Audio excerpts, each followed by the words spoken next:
হঠাৎই শিউলির কানে ভেসে এল কাতর স্বরে ডাক। ও ছোট বোমা, ছোট বোমা। ডাক শুনেই ঘুম ভেঙে গেল তার। তাড়াতাড়ি উঠে শাশুড়ি হৈমন্তী দেবীর ঘরের দিকে ছুটল সে। ঘরে ঢুকেই শিউলি অবাক হয়ে গেল। হৈমন্তী দেবী বিছানার পাশে মেঝেতে পড়ে আছেন। উঠে বসারও শক্তি নেই তাঁর। মুখে কষ্টের ছাপ স্পষ্ট। মা, এ কি হয়েছে? চিৎকার করে উঠে শিউলি দ্রুত তাঁকে ধরল। অনেক কষ্টে কোনোরকমে তুলে বিছানায় শুইয়ে দিল। এদিকে শোরগোল শুনে নবীনও ছুটে এল। সে উদ্বিগ্ন হয়ে জিজ্ঞেস করল, মা, মেঝেতে পড়ে গেলে কি করে? হৈমন্তী দেবী দুর্বল কণ্ঠে বললেন, খোকা খুব জল পিপাসা পেয়েছিল, তাই নিজেই জলের জগটা নিতে যাচ্ছিলাম, কিন্তু কখন যে পড়ে গেলাম বুঝতেই পারিনি। কথা শেষ করতেই তিনি হাঁপিয়ে উঠলেন। সকালে ডাক্তার ডেকে আনা হল। ডাক্তার পরীক্ষা করে গম্ভীর মুখে বললেন, বয়সজনিত দুর্বলতা অনেক বেড়েছে। শরীরের অবস্থা খুব একটা ভালো নয়। ওনাকে সবসময় নজরে রাখতে হবে। ডাক্তারের কথা শুনে শিউলি আরও সতর্ক হয়ে গেল। এরপর থেকে এক মুহূর্তের জন্য শাশুড়িকে চোখের আড়াল করত না সে। সময়মতো ওষুধ খাওয়ানো, খাবার দেওয়া, বিশ্রামের ব্যবস্থা করা, সবকিছু নিজের হাতে করত। দিন কেটে যাচ্ছিল। একদিন বিকেলে শিউলি শাশুড়ির পায়ে তেল মালিশ করে দিচ্ছিল। হঠাৎ হৈমন্তী দেবী শিউলির দুই হাত নিজের হাতে শক্ত করে ধরে ফেললেন। চোখ দুটো ভিজে উঠেছে তাঁর। মা, একটা কথা বলবো? বলুন মা। আমি তোর মেয়ে হয়ে জন্মাতে চাই। শিউলি অবাক হয়ে তাকিয়ে রইল। হৈমন্তী দেবী কাঁপা গলায় বললেন, তোকে আমি অনেক কষ্ট দিয়েছি, অনেক অপমান করেছি। তোর ভালোবাসার মূল্য বুঝতে পারিনি। যদি আবার জন্ম হয় আমি তোর মেয়ে হয়ে আসতে চাই।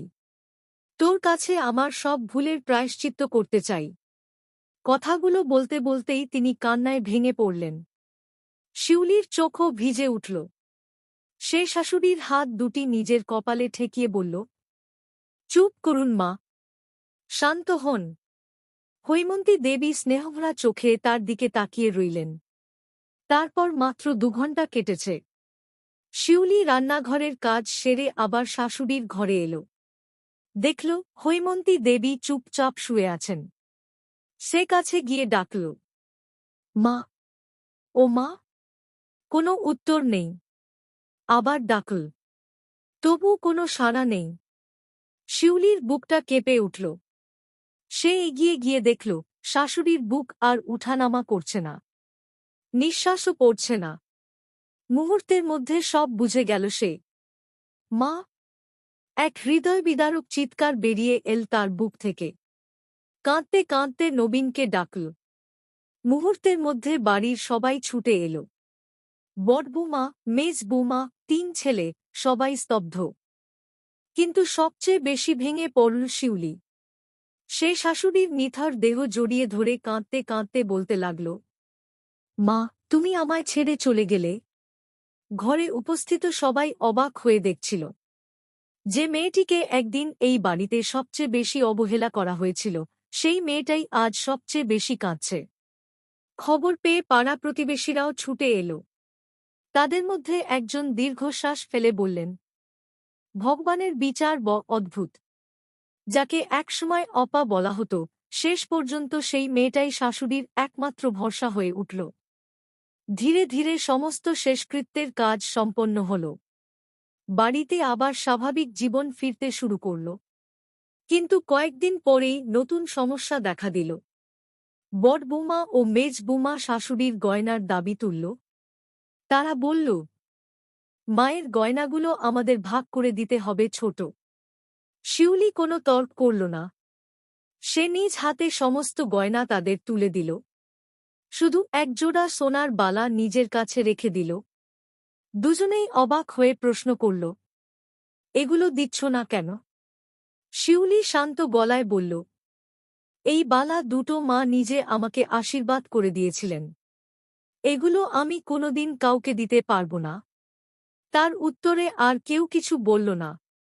এর কিছুদিন পর বড় ভাই ও মেজ ভাই নবীনকে জানাল, আমরা এবার আলাদা হয়ে যেতে চাই।